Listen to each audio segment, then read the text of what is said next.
Imam Abu Hanifah yang menganut mazhab Asy'ari pun menjawab, Allah tetap ada, tetapi Allah tidak bertempat. Daria mencemooh, sungguh membingungkan. Kau katakan Allah ada, tetapi tidak bertempat. Abu Hanifah dengan santai menjawab,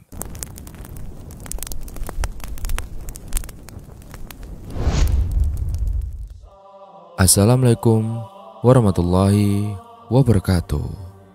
Pada kesempatan kali ini, kita akan membahas sebuah kisah menarik tentang seorang tokoh ateis yang kalah berdebat dengan seorang anak kecil. Dan kisah ini diambil dari kitab Fathul Majid, karya Syekh Muhammad Nawawi bin Umar Al-Jawi As-Syafi'i.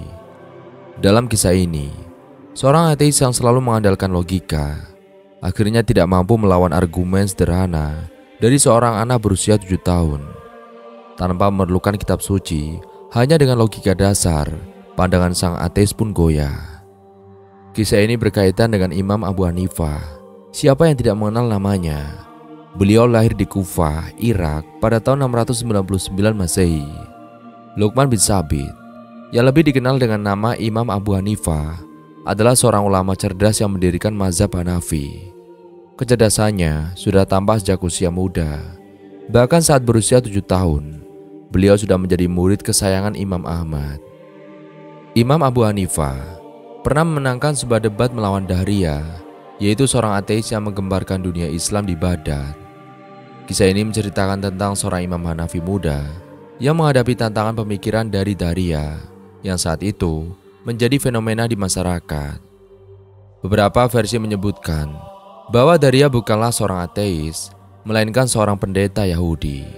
Terlepas dari identitasnya, kisah ini tetap menarik untuk disimak karena menunjukkan bagaimana seorang imam Hanafi muda mampu mengalahkan argumen Dahriyah yang tengah menjadi topik hangat.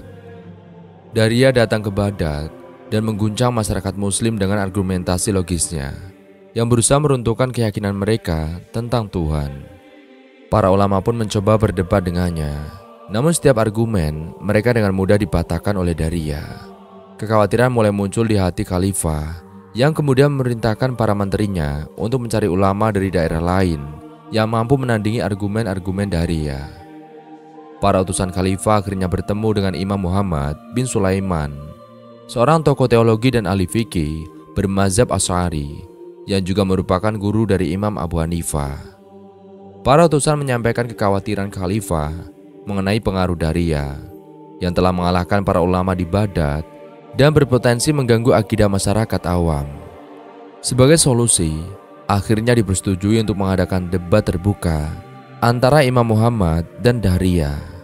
Khalifah juga memerintahkan agar perdebatan tersebut dilaksanakan di Masjid Jami'iyah sehingga dapat disaksikan oleh masyarakat setempat.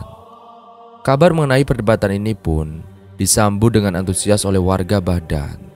Sehari sebelum debat dimulai, Masjid Jami' penuh sesak dengan masyarakat yang berharap besar pada Imam Muhammad, satu-satunya ulama yang diharapkan mampu mengalahkan Dahriyah. Di rumahnya, Imam Muhammad henti-hentinya berzikir dan mengucapkan tasbih serta tahmid, mensucikan keesaan Allah Subhanahu wa taala. Bagi Imam Muhammad, membicarakan soal ketuhanan bukanlah hal yang sepele. Beliau sangat bersemangat untuk membungkam Dahriyah yang telah menimbulkan keresahan di kalangan umat. Dan pada Jumat pagi, Imam Abu Hanifah yang saat itu masih muda datang menemui gurunya Imam Muhammad. Dan saat itu, beliau mendapati sang guru dalam keadaan yang tidak biasa, seakan sedang menghadapi situasi genting. Imam Muhammad pun menceritakan rencana debatnya dengan Dahriyah dan keadaan sebenarnya. Imam Ahmad yang juga merupakan guru Imam Abu Hanifah teringat akan mimpinya semalam dan menceritakannya kepada muridnya. Sebagai murid yang beradab, Imam Abu Hanifah mendengarkan dengan sesama. Lalu Imam Ahmad mulai bercerita. Aku bermimpi tentang sebuah dusun yang luas dan indah. Di sana aku melihat pohon yang rindang dengan buah yang lebat. Tiba-tiba seekor babi muncul dari ujung desa dan memakan habis-habisan buah-buahan yang masak dari pohon itu. Hingga daun dan dahan pohon pun habis dikunyah. Yang tersisa hanyalah batangnya. Imam Ahmad melanjutkan. Tak lama setelah itu, seekor harimau muncul dari akar pohon rindang itu dan menerkam babi tersebut dengan gigi dan kukunya yang tajam. Akhirnya babi itu pun mati. Setelah menceritakan mimpinya, Imam Ahmad terdiam sejenak. Pikirnya dipenuhi kekhawatiran tentang pengaruh Daria yang bisa menggoyahkan keyakinan umat. Ini tidak bisa dibiarkan, harus segera diatasi, tegas Imam Ahmad. Dengan wajah yang tenang, seperti air sungai yang mengalir jernih. Meskipun berada dalam situasi yang genting, wajahnya tetap bercahaya. Sementara itu, Abu Hanifah yang dikenal cerdas juga memiliki kemampuan dalam menafsirkan mimpi, seperti Nabi Yusuf alaihissalam. Setelah merenung, beliau menyimpulkan bahwa mimpi tersebut menunjukkan bahwa Daria akan mengalami kecelakaan. Setelah meminta izin kepada gurunya, Abu Hanifah pun mulai menafsirkan mimpi Imam Muhammad. Abu Hanifah menjelaskan, dusun yang luas dan indah yang Tuan Guru lihat di dalam mimpi itu adalah gambaran dari agama Islam kita. Pohon yang berbuah lebat itu melambangkan para ulama. Kayu yang tersisa adalah gambaran Tuan Guru sendiri. Babi yang merusak pohon itu adalah Daria, dan harimau yang keluar dan membunuh babi itu adalah saya, insya Allah Tuan Guru. Setelah menjelaskan tafsir mimpinya, Abu Hanifah memohon izin untuk berdebat dengan Daria. Dan dengan pandangan tajam, Imam Ahmad yakin bahwa muridnya mampu melawan Daria. Akhirnya Imam Ahmad memberi izin dan restu kepada Abu Hanifah. Mereka berdua pun berangkat menuju Masjid Jamiah. Sesampainya di sana, Daria sudah berada di mimbar dan siap untuk memulai debat. Seperti biasa, sebelum debat dimulai, Daria mengejek para ulama dengan suara lantang dan keras. Namun di tengah kerumunan jamaah di masjid, terjadi hal yang mengejutkan. Seorang anak kecil berusia 7 tahun mengangkat tangannya dan menerima tantangan Daria.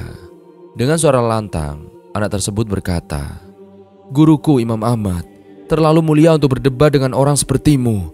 Biarlah aku yang menjadi lawan debatmu." Abu Hanifah menyahut dengan tegas, "Benar, saya yang akan menghadapi Anda." Daria berdiri dan bertanya dengan nada meremehkan, "Hai anak kecil, siapa kamu yang berani menerima tantanganku? Sedangkan ulama-ulama hebat yang bersorban dan berjubah pun sudah kukalahkan." Ejek Daria dengan sombong. Abu Hanifah menjawab dengan tenang, "Wahai Daria, sesungguhnya Allah tidak melimpahkan kemuliaan dan kebesaran itu pada sorban atau jubah yang dipakai. Tetapi Allah menganugerahkan kemuliaan kepada orang-orang yang berilmu dan bertakwa." Kemudian Abu Hanifah membacakan firman Allah Subhanahu wa taala dalam surat Al-Mujadalah, "Hai orang-orang beriman, apabila dikatakan kepadamu, berlapang-lapanglah dalam majelis, maka lapangkanlah, niscaya Allah akan memberi kelapangan untukmu. Dan apabila dikatakan, berdirilah kamu, maka berdirilah, niscaya Allah akan meninggikan orang-orang yang beriman di antaramu dan orang-orang yang diberi ilmu pengetahuan beberapa derajat. Dan Allah Maha mengetahui apa yang kamu kerjakan." Quran Surat Al-Mujadalah ayat 11. Mendengar kelincahan dan kefasihan lidah Abu Hanifah yang masih kecil dalam mendebatnya, Daria pun semakin geram. Detik-detik menegangkan pun tiba. Ketika debat sengit antara Abu Hanifah, seorang anak kecil melawan Daria, seorang ateis terkenal dengan pemikiran materialis dan ateismenya, berlangsung di hadapan para jemaah di atas mimbar. Daria mulai melontarkan pertanyaannya dengan suara lantang. "Benarkah Allah itu ada?" tanya Daria. Abu Hanifah menjawab dengan cepat dan juga tegas, "Jelas, Allah memang ada." Daria melanjutkan dengan suara semakin tinggi, "Seandainya Allah ada, di mana tempatnya berada?" Imam Abu Hanifah yang menganut mazhab Asy'ari pun menjawab, "Allah tetap ada, tetapi Allah tidak bertempat." Daria mencemooh, "Sungguh membingungkan. Kau katakan Allah ada, tetapi tidak bertempat." Sambil melemparkan senyuman sinis kepada hadirin, Abu Hanifah dengan santai menjawab, "Itu bisa saja, wahai Daria. Coba Anda lihat pada diri Anda sendiri. Bukankah pada diri Anda itu ada nyawa?" Para hadirin mulai memperhatikan gaya ilmuwan muda ini berbicara dengan penuh bakat. Daria menjawab, "Memang aku punya nyawa, dan setiap makhluk yang bernafas itu ada nyawa." Abu Hanifah berkata, "Tetapi apakah Anda tahu di mana letak nyawa atau roh Anda? Di kepalakah? Di perutkah? Atau di ujung kaki Anda?" Seketika Daria terdiam, terkejut dengan serangan balik tersebut. Bisikan-bisikan mulai terdengar di antara para hadirin, yang mulai yakin bahwa Abu Hanifah, si anak kecil itu, mampu mengalahkan argumen Daria. Setelah itu Abu Hanifah mengambil segelas susu dan menunjukkan kepada Daria seraya bertanya, "Apakah dalam air susu ini ada kandungan lemak?" Dengan cepat Daria menjawab, "Iya, jelas." Imam Abu Hanifah lantas bertanya lagi, "Jika begitu, di mana letak lemak itu? Di bagian atas atau di bagian bawah?" Daria tercengang, tidak mampu menjawab pertanyaan santun yang diajukan oleh Imam Abu Hanifah. Imam Abu Hanifah yang masih muda melanjutkan, "Mencari keberadaan ruh dalam tubuh yang luas dan rumit saja sudah sulit, apalagi mencari lemak dalam susu ini. Kita tak akan mampu. Bagaimana mungkin kita bisa menjangkau keberadaan Allah Subhanahu wa Ta'ala di alam raya ini? Allah Subhanahu wa Ta'ala adalah zat yang menciptakan dan mengatur seluruh alam ini, termasuk ruh dan akal manusia. Kita sebagai ciptaannya seharusnya tunduk dan patuh kepada takdir serta perintahnya yang maha agung." Suasana menjadi hening. Daria terdiam di kursinya, bibirnya terkatup rapat, wajahnya memerah dan kesabarannya mulai menipis. Setelah suasana sedikit tenang, Daria kembali bertanya, "Hai anak muda, apa yang ada sebelum Allah dan apa pula muncul setelahnya?" Daria merasa bahwa pertanyaan ini akan membuat pemikiran Abu Hanifah goyah.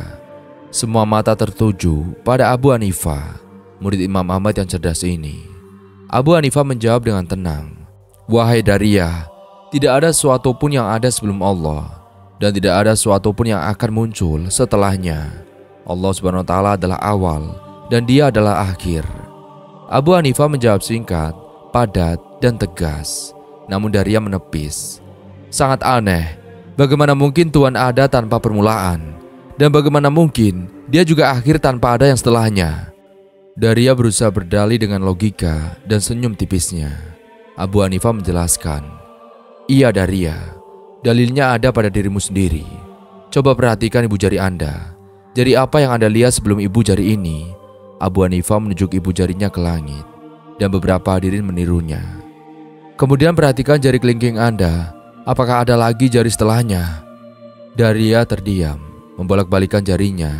Ia tidak berpikir bahwa pertanyaan yang dia lontarkan bisa dijawab dengan hal yang sepele seperti itu. Jadi, jika kita saja tak mampu memahami keberadaan jari kita yang kecil ini, bagaimana mungkin kita bisa memahami Allah Subhanahu wa Ta'ala, zat yang maha agung, yang tidak didahului oleh apapun, dan tiada sesuatu yang kemudian setelahnya. Daria tercengang kembali, namun ia tidak patah semangat. Ia masih ingin membantah argumen pemuda ini yang telah membuatnya malu di depan umum. Daria terdiam sejenak, seakan-akan ada ide baru yang menyelinap ke dalam kepalanya. Sebuah senyum sinis mengembang di bibirnya, hatinya bergelora seperti air mendidih. Debat antara Abu Hanifah dan Daria pun berlanjut. "Ini pertanyaan terakhir untukmu," ujar Daria. "Wahai anak kecil."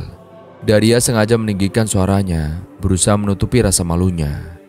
"Katamu Allah itu ada. Lalu apa pekerjaan Tuhanmu saat ini?" Pertanyaan itu membuat Abu Hanifah tersenyum. "Ini pertanyaan yang menarik. Tetapi dari tadi, Anda melontarkan pertanyaan di atas mimbar dengan suara lantang yang bisa didengar semua orang. Jadi sekarang seharusnya saya yang berada di atas mimbar, agar jawaban saya bisa didengar oleh semua orang," jawab Abu Hanifah dengan tenang. Abu Hanifah mengisyaratkan agar Daria turun dari mimbarnya. Daria pun berjalan turun, meninggalkan mimbar Masjid Jami, dan memberi tempat kepada Abu Hanifah yang masih muda. Setelah berdiri di atas mimbar, Abu Hanifah berkata dengan suara lantang dan berwibawa, "Ketahuilah wahai Daria dan para hadirin sekalian, bahwa pekerjaan Allah Subhanahu wa Ta'ala saat ini adalah menggugurkan yang batil. Seperti Daria yang tadi berada di atas mimbar dan telah diturunkan oleh Allah Subhanahu wa Ta'ala ke bawah mimbar, dan Allah Subhanahu wa Ta'ala juga telah meninggikan yang hak. Sebagaimana saya yang tadinya berada di bawah sana, kini telah dinaikkan ke atas mimbar Masjid Jami ini." Seperti petir yang menyambar, argumen Abu Hanifah menerjang Daria, membuat wajahnya memerah, dan pada saat yang sama gemuruh takbir menggema dari massa yang memenuhi Masjid Jami. "Allahu Akbar, Allahu Akbar." Mereka memuji kewibawaan Abu Hanifah yang telah berhasil menyelamatkan martabat Islam dan lidah Daria yang sesat dan juga menyesatkan. Begitulah kisah debat antara Imam Abu Hanifah dan seorang ateis. Beliau yang merupakan salah seorang pendiri mazhab 4 dikenal sebagai ahli mantik, balaghah, logika dan retorika. Kecerdasannya diakui oleh para ulama yang hidup sezaman dengannya maupun generasi setelahnya.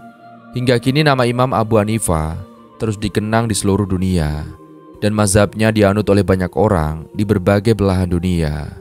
Dari kisah hidupnya, kita dapat mengambil beberapa pesan moral berharga, yaitu yang pertama, keilmuan dan kerendahan hati Abu Hanifah. Abu Hanifah selalu berusaha memahami berbagai sudut pandang, menunjukkan bahwa ilmu yang sejati mengajarkan kerendahan hati. Beliau menolak merasa paling benar dan selalu terbuka untuk belajar dari siapa saja. Kedua, keteguhan dalam prinsip. Beliau menolak jabatan tinggi yang ditawarkan penguasa demi menjaga kejujuran dan juga integritasnya. Ini menunjukkan pentingnya memegang teguh prinsip, meskipun itu berarti menghadapi kesulitan. 3. Berbuat adil kepada semua orang. Abu Hanifah selalu memastikan fatwanya adil dan bermanfaat untuk masyarakat luas tanpa membedakan latar belakang. Ini mengajarkan kita untuk berlaku adil dalam semua aspek kehidupan. 4. Bekerja keras dan berdikari. Meski seorang ulama besar, beliau tidak bergantung pada orang lain secara finansial. Dengan berdagang, Abu Hanifah menunjukkan pentingnya kerja keras dan kemandirian dalam mencari rezeki yang halal. 5. Kesabaran dalam menghadapi ujian. Ketika menghadapi fitnah dan ancaman dari pihak yang tidak menyukainya, beliau tetap sabar dan tidak membalas dengan kebencian. Ini mengajarkan kita untuk tetap tenang dan mengedepankan kebaikan meski dalam kondisi sulit. Kisah Abu Hanifah mengingatkan kita bahwa ilmu, integritas, keadilan dan juga keteguhan hati adalah kunci untuk menjadi manusia yang mulia di mata Allah dan sesama. Dan sahabat yang beriman, bagaimanakah pendapat kalian? Jangan lupa untuk tulis di kolom komentar. Jangan lupa untuk memberikan like dan dukungan dari teman-teman yang sangat berharga bagi kami. Kurang lebihnya kami mohon dimaafkan. Wallahu a'lam bishawab. Wassalamualaikum warahmatullahi wabarakatuh.